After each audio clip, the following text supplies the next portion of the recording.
Mesdames, Mesdemoiselles et Messieurs, bonsoir à toutes et à tous, ou bonjour. Soyez encore une fois les bienvenus. Vous êtes sur votre tribune très adorée, la tribune d'éveil des consciences. Alors, dès que vous êtes là, commencez par mettre les cœurs, mettez les j'aime et commencez par partager la vidéoconférence, mais au maximum. Chères dames, chers messieurs, oui, c'est enfin fait. On peut le dire ainsi. Le président américain Joe Biden, qui jusque-là refusait d'autoriser Kiev, n'est-ce pas, à prendre la décision redoutable, c'est-à-dire il refusait d'autoriser Kiev à utiliser les armes américaines sur le sol, n'est-ce pas, russe.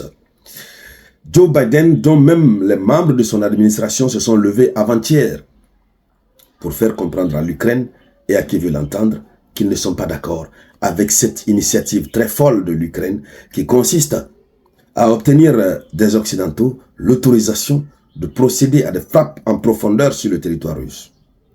On a vu Matthew Miller, porte-parole, n'est-ce pas, de l'état-major de l'armée américaine. Nous avons vu aussi un autre qui est sorti. Eux tous se sont opposés à cette idée. Mais bizarrement, je ne sais pas qui conseille, n'est-ce pas, Joe Biden. Il vient de prendre la décision redoutable. Mais ce que vous constaterez, c'est que, malgré qu'il prend cette décision redoutable, il n'assume pas.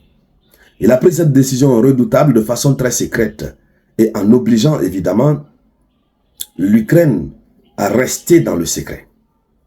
Et donc, l'Ukraine devra rester évidemment dans le secret. Alors, qu'est-ce que Joe Biden, n'est-ce pas, a pris comme décision? Veuillez partager déjà la vidéoconférence, s'il vous plaît.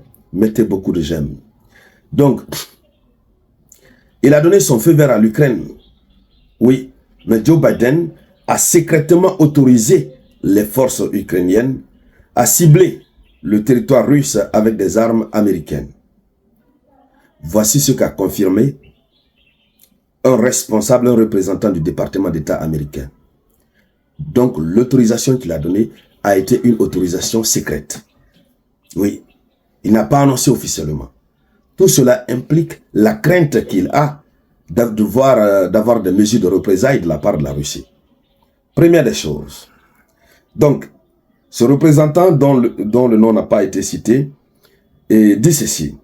Il dit: le président a donné pour mission à son équipe de faire en sorte que l'Ukraine puisse utiliser des armes américaines afin de contre-attaquer dans la région de Kharkov. Vous savez, actuellement, la région de Kharkov, c'est cette région qui est très ciblée, qui est très prisée. La deuxième grande ville, n'est-ce pas, de l'Ukraine, après Kiev, c'est Kharkov. Et nous voyons combien de fois et dans quelle mesure, n'est-ce pas, les soldats russes sont en train d'avancer. Donc, concernant Kharkov, il a ordonné à son équipe de faire en sorte de contre-attaquer. Donc, la première situation dans laquelle les forces ukrainiennes pourraient utiliser les armes américaines sur le sol russe, c'est lorsqu'il s'agit de contre-attaquer. Donc, ils attendent qu'on les attaque, ensuite ils contre-attaquent. Première des choses, allons-y dans les profondeurs, chères dames, chers messieurs. Partagez cette vidéoconférence au maximum, partagez-la. Oui, il faut la partager, s'il vous plaît.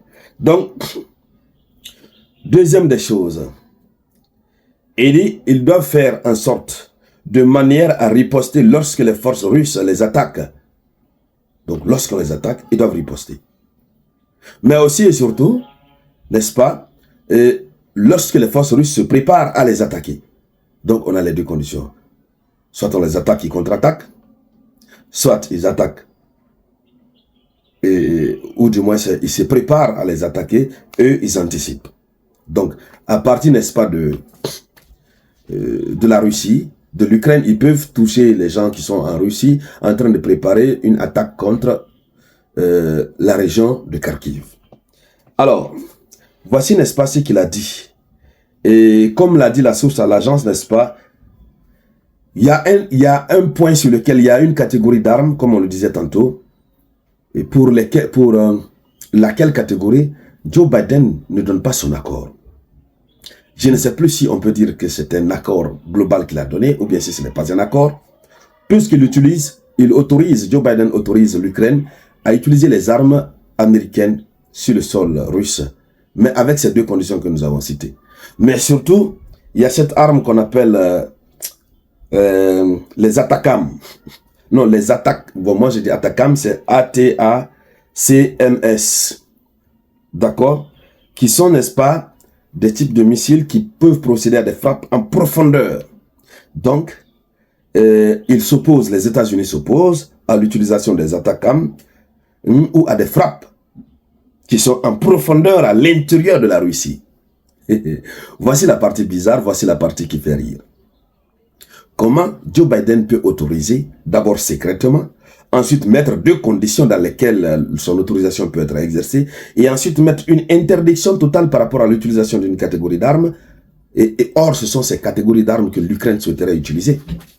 Ce sont ces catégories d'armes que l'Ukraine souhaite utiliser, les attaquants, qui peuvent aller en profondeur. Mais Joe Biden ne veut pas que l'Ukraine parte dans les profondeurs, dans les méandres du territoire russe. Donc, est-ce que nous pouvons dire ici que Joe Biden est en train de s'assumer? Est-ce que nous pouvons dire qu'il a effectivement pris l'ordre redoutable? Oui, du côté de la Russie, les Russes vont considérer que l'ordre a déjà été donné. Quelle que soit la technique qu'ils vont utiliser, l'ordre a déjà été donné. Les Russes vont déjà commencer à se préparer pour des mesures de représailles. Ça, c'est tellement clair. Ça, c'est clair comme l'eau de roche. D'accord? Mais il a voulu tromper la Russie. Oui, Joe Biden, dans cette approche, veut tromper la Russie. Malheureusement que la Russie ne comprendra pas comme ça.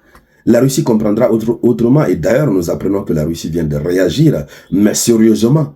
Oui, la Russie vient de procéder à une véritable déclaration que nous allons aborder dans la vidéoconférence précédente.